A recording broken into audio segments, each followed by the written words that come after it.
Buen día, mi nombre es Valeria Nava Tijerina, matrícula UVNL 005585, resido en Montemorelos, Nuevo León y me encuentro cursando la carrera de Contador Público.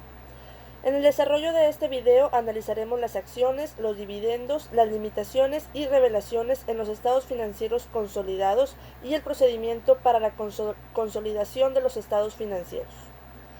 Las acciones son títulos de crédito nominativos que representan la parte en que se ha dividido el importe del capital social en una empresa. Existen diferentes tipos de acciones. Acciones ordinarias, que son las acciones normales, acciones preferentes. En esta clase, los accionistas poseen un derecho superior para cobrar el dinero derivado de la adquisición de las mismas, incluso antes de realizar el reparto de dividendos a los socios, si así se hubiera decidido. Acciones sin voto. Confieren al accionista derechos económicos, pero no de otro tipo de derecho, como el de ejercer el voto en una junta. Poseer acciones en una compañía confiere legitimidad al accionista para exigir sus derechos y cumplir con sus obligaciones. Entre otros derechos podemos mencionar ejercer el voto en la junta de accionistas, exigir información sobre la situación de la empresa o vender las acciones que posee. Entre otras obligaciones, el accionista tendrá también que soportar las pérdidas si durante un periodo la empresa no obtiene buenos resultados. El registro de acciones es el libro o registro que llevan las empresas mediante el cual se controla y mantiene el detalle de las emisiones de acciones efectuadas por la misma y sobre todo de la suscripción de las acciones nominativas. Este registro debe incluir, entre otras cosas, el nombre del suscriptor, así como las transferencias de propiedad efectuadas a partir de la emisión. La obligación de llevar un libro de accionistas está basada en la necesidad de otorgar certeza jurídica tanto a la empresa como a sus miembros, pues es un registro que contiene la información de la participación accionaria.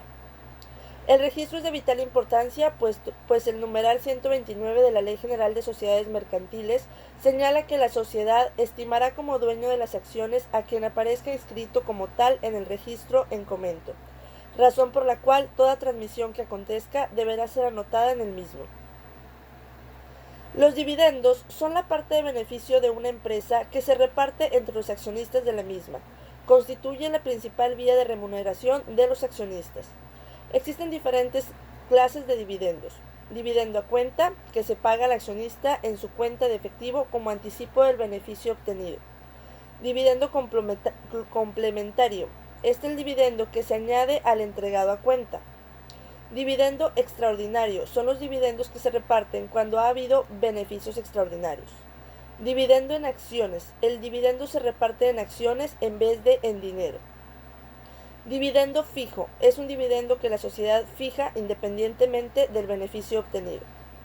Además, podemos distinguir entre dividendo bruto y neto, dependiendo si se incluyen o no los impuestos que recaen sobre los beneficios. Dentro de la política de reparto de dividendos, la cuestión fundamental es la capacidad de la empresa de generar beneficios y el registro en el que incurre para la obtención de los mismos. Usualmente, cuando una empresa tiene muchas oportunidades de inversión, disminuye el reparto de dividendos ya que tiene más fuentes de financiación, aunque también es cierto que no es conveniente sorprender a los accionistas con cambios en la cuantía de estos. Los estados financieros consolidados son aquellos que muestran la situación financiera y los resultados de la operación de un grupo de empresas interrelacionadas por la propiedad de sus acciones y que, consideradas desde un punto de vista económico, forman una sola organización que opera bajo un control común. Los estados financieros consolidados tienen las siguientes limitaciones. No se revela toda la situación financiera individual de las empresas que se consolidan, por lo que pueden ocultarse situaciones no bonancibles en algunas empresas a pesar de las notas de los estados financieros. No se revela la situación de utilidades repartibles o la disponibilidad de fondos, ya que legalmente esta situación está determinada por cada empresa en lo individual. No se revela el rendimiento o utilidades individuales de cada empresa, a menos que los estados financieros de las empresas que se consolidan estén preparados sobre las mismas bases, pueden incurrirse en una agrupación no uniforme de conceptos y valores. Las revelaciones de los estados financieros consolidados son las siguientes: el nombre y naturaleza del negocio, la proporción en el derecho de voto que se tiene, En caso de no consolidarse una compañía afiliada, deben proporcionarse las razones que se tuvieron para no hacerlo e informar en notas a los estados financieros datos relevantes sobre sus activos, pasivos, resultados, así como el monto de la participación de la tenedora en los resultados y en la inversión de los accionistas. Si se consolida alguna compañía asociada, la razón es porque ésta ha sido tratada como compañía afiliada. Cuando no se ha consolidado alguna compañía afiliada o compañía asociada y por lo tanto aparecen como inversiones, debe manifestarse el método de evaluación y el monto de las utilidades no distribuidas a su tenedora para conocer qué restricciones de las utilidades acumuladas tiene la tenedora, así como los dividendos recibidos durante el periodo al que se refieren los estados financieros. La utilidad o pérdida del periodo en cuestión debe mostrarse por separado en el estado de resultados. En el caso de que la fecha de alguno de los estados financieros consolidados difiera de la fecha del estado consolidado, deberá revelarse esta situación.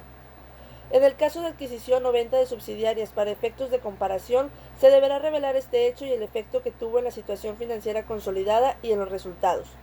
En el estado de los resultados consolidados se debe de incluir en cada concepto los resultados de operación de las subsidiarias vendidas durante el periodo hasta la fecha de su venta o en la que perdieron la calidad de subsidiaria.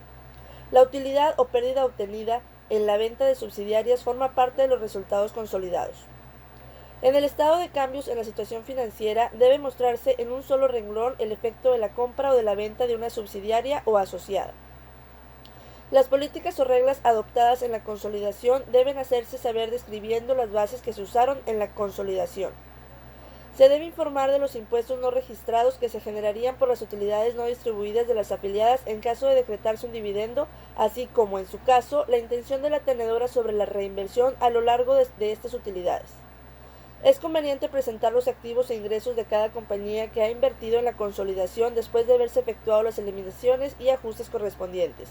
Una información significativa en un estado consolidado es la revelación de conceptos por principales áreas geográficas, continentes y países. El procedimiento para la consolidación de los estados financieros es el siguiente: sumar los estados financieros de la controladora y las subsidiarias, eliminar las cuentas por cobrar contra las cuentas por pagar intercompañías, eliminar los efectos de las operaciones intercompañías, utilidades o pérdidas, eliminar las inversiones en subsidiarias contra el capital contable de estas últimas, determinar la participación no controladora, porción del capital contable de una subsidiaria que pertenece a otros dueños distintos a la controladora. Con esto terminamos el análisis de los temas requeridos en el Producto Integrador de la materia de contabilidad avanzada. Por último, mi motivación para lograr mis metas es superarme laboral y académicamente y demostrarme a mí misma que siempre puedo dar más de mí y ser mucho mejor persona.